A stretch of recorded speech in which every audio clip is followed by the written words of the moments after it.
Oi, Neg, informação que acaba de chegar da nossa equipe no Rio de Janeiro. Houve uma decisão agora de que o deputado Daniel Silveira continua preso.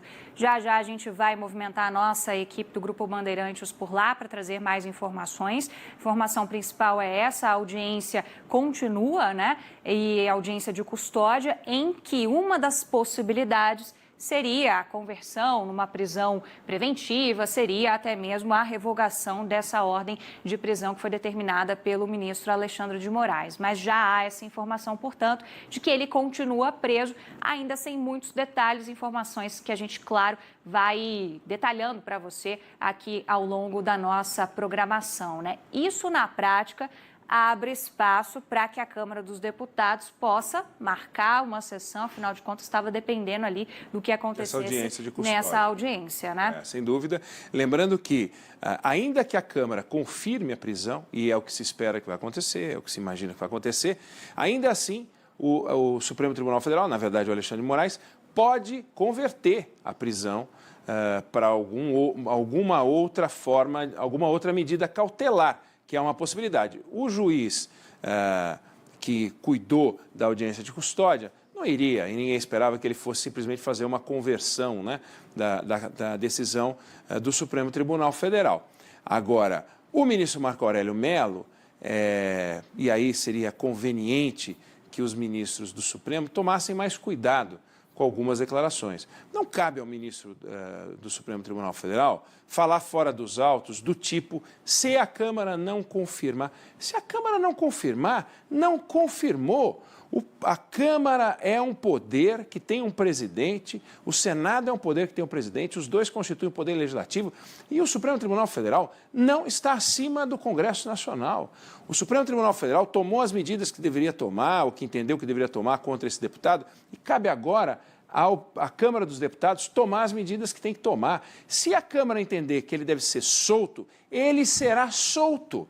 Não haverá o Supremo Tribunal Federal, não compete ao Supremo questionar a decisão da Câmara dos Deputados. E se incomodou aos ministros do Supremo uma declaração de um general questionando decisões do Supremo Tribunal Federal, também é extremamente desconfortável para um deputado, para um presidente da Câmara dos Deputados, para o Congresso Nacional, ficar vendo ministros do Supremo falando e sugerindo o que a Câmara deve ou não deve fazer. A Câmara tem que fazer o que bem entender. Depois pode ser criticada, mas não por ministros do Supremo, eles são atores do processo. Atores do processo se calam e se curvam. A Câmara se curva à decisão do Supremo e o Supremo se curva à decisão da Câmara. Esse papel de que todo mundo fala sobre tudo nesses atores, os 11 ministros, alguns são calados, mas o Marco Aurélio Mello e outros ministros, e o Gilmar Mendes, todos muito inteligentes, muito preparados, muito qualificados, mas com um mau hábito. Talvez do tempo em que estão há muito tempo no cargo, há 42 anos o Marco Aurélio num colegiado, ele entrou no Supremo Tribunal Federal em 1990 e sai falando o tempo inteiro, dando opinião sobre a Câmara dos Deputados. Pode acontecer da Câmara decidir soltar. É muito difícil que isso aconteça, é muito difícil, porque são 11 ministros do Supremo, não houve uma discussão, não discutiram nada. Há quanto tempo, Isabel, você cobre o Brasília? E quando foi a última vez que você viu o relator votar e todos os outros disserem voto com o relator e nada mais? Não tem uma ressalva. Você nunca vê. Numa corte do placar do 5-6, né, Oiné? Numa corte do 5-6, você viu um 11-0 em que ninguém fez um reparo. Quer dizer, não há nada a reparar na decisão do ministro Alexandre de Moraes. Você pontuou, o meio jurídico está discutindo o tal do flagrante. Prisão em flagrante. Qual foi o flagrante? Flagrante é você estar andando na rua, o sujeito está roubando um porco do supermercado, você sai correndo atrás e prende. Agora, esse é um fato que está acontecendo. Eles criaram a figura do flagrante pela veiculação de um vídeo que ninguém viu ele fazendo, de forma que não houve o flagrante da confecção, mas posto que estava no ar, entenderam que o vídeo estando no ar ainda, aquilo constituía um flagrante porque era um crime continuado. É uma discussão jurídica belíssima para quem está na faculdade, etc. Mas, do ponto de vista prático, 11-0 para isto é um flagrante. Então virou um flagrante. Tem advogados que estão escrevendo artigos muito bons, dizendo, olha, isso é inconsistente. Mas, e aí, cadê o 12º juiz do Supremo Tribunal Federal, o 13º? Não tem, tem 11. E todos entenderam que é assim.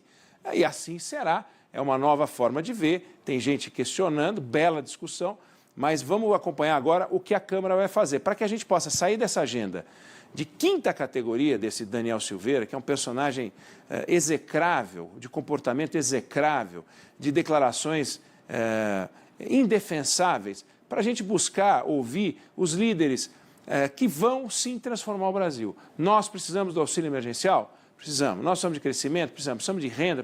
Precisamos. É isso que a gente precisa, atividade econômica, investimento em infraestrutura, liberar verba do orçamento para que a gente possa começar a ver o Brasil rodar. Portos, rodovias, hidrovias, é isso que a gente quer. A gente quer pontes sendo construídas, não pontes sendo destruídas entre os poderes, porque um maluco, um lunático, acha que isso é que é bacaninha, porque quer uma melancia na cabeça para impressionar o presidente que ele entende que está esperando um gesto. Ele é da bancada de apoio ao presidente Bolsonaro, mas ele nem de longe é um líder do bolsonarismo. Ele só é um defensor do Bolsonaro. Muita gente questionou, mas ele é do Bolsonaro. Não, o Bolsonaro não mandou ele fazer isso, porque isso é de uma estupidez. Ele que resolveu fazer, agora vai pagar o preço e vai pagar um preço alto, eu acredito. Bom, a gente vai continuar nesse assunto, mas preciso fazer um intervalo. Já a gente, inclusive, movimenta a nossa equipe aqui de Brasília para sentir um pouco o termômetro da capital federal sobre isso. Já.